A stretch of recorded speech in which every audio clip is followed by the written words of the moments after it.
Hello everyone and welcome back. Today I wanted to give you my quick impressions of how the VR mode for RE4 is implemented and mostly compared to Capcom's VR mode for Resident Evil Village. I've only played for about 1 hour, so keep that in mind.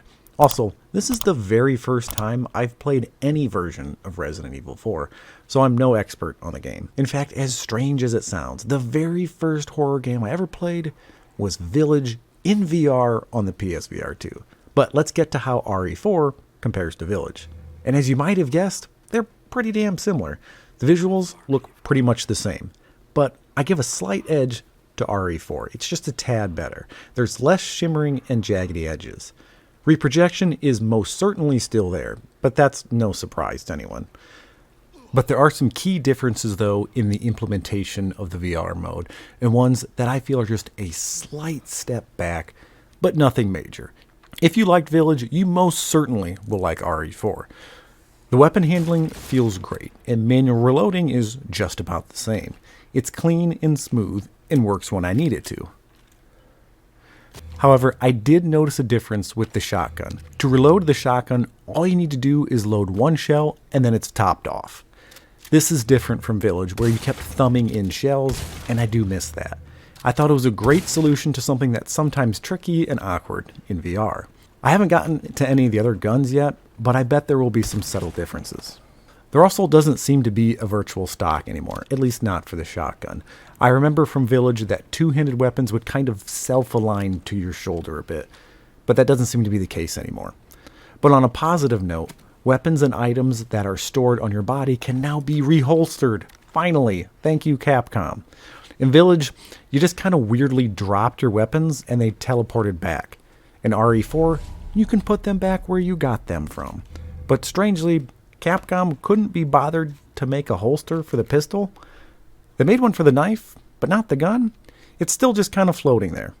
So far, I haven't had any problems with knowing where to holster the pistol, but it's just odd to me. And it's most certainly not a big deal. When you drop a gun, it does teleport back quickly, so you're never really going to lose anything, thank God. Again, not a big deal, just kind of weird. I do miss Ethan's coat from Village. I thought it was a cool and immersive inventory system. This means that the flashlight can't be grabbed at will anymore. It pops up when the game turns it on. I've seen a lot of people online complaining about the flashlight being stuck to your head in RE4, but that's actually not the case. It's just stored on your head, and you can only grab it when it turns on. So just reach up there, grab it, and hold it like you could in Village. Most cutscenes are displayed on a 2D screen in front of you, and I understand the decision. But I do miss the first-person style cutscenes in Village. As jarring as they could be, I found them amazing to experience. But RE4 is just a different game. It was originally third person, and the cutscenes are a bit more cinematic, giving you different perspectives and camera angles. So I understand the choice to put them on the big screen. RE4 still uses a lot of third person in the VR mode. Roundhouse kicking is done in third person, and I'm totally cool with it. It actually feels pretty natural. It is a button press, but it works. The knife executions, though, are kind of weirdly not third person. Leon's in-game body just kind of takes over and does the animation, and it can be jarring, especially when you're watching your headless body drive it home. I'm sure I'll get used to it, and I'm sure they tested this in third person as well, so I'll give Capcom the benefit of the doubt that they made the right choice here. Your map, though, sadly is now stored in the menu, and so is healing. I miss pulling out the map and navigating while walking around, and I miss reaching over my shoulder and grabbing medicine and dumping it all over my arm.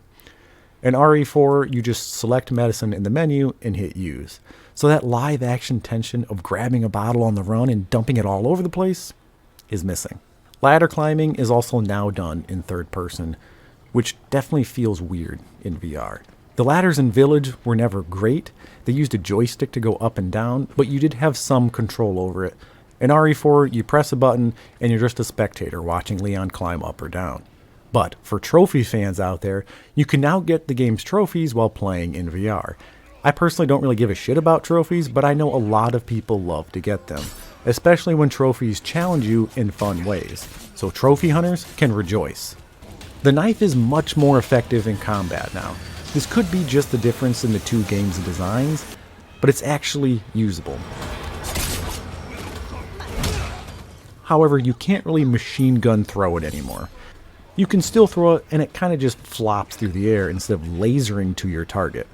So right now, those are my biggest takeaways from RE4 compared to Village. If you put a gun to my head and made me choose which game has the better VR implementation, I would choose Village hands down, as it just feels closer to native VR, while RE4 trends a bit closer to VR mod in feel. But who gives a shit? Enjoy these games in VR. We don't get many like them. I'm sure I've missed stuff in this video. Let me know what that is in the comments. If you like this video, give me a thumbs up and consider subscribing. Right now, I'm going to close this out with some uninterrupted gameplay. Thanks for watching, and catch you next time.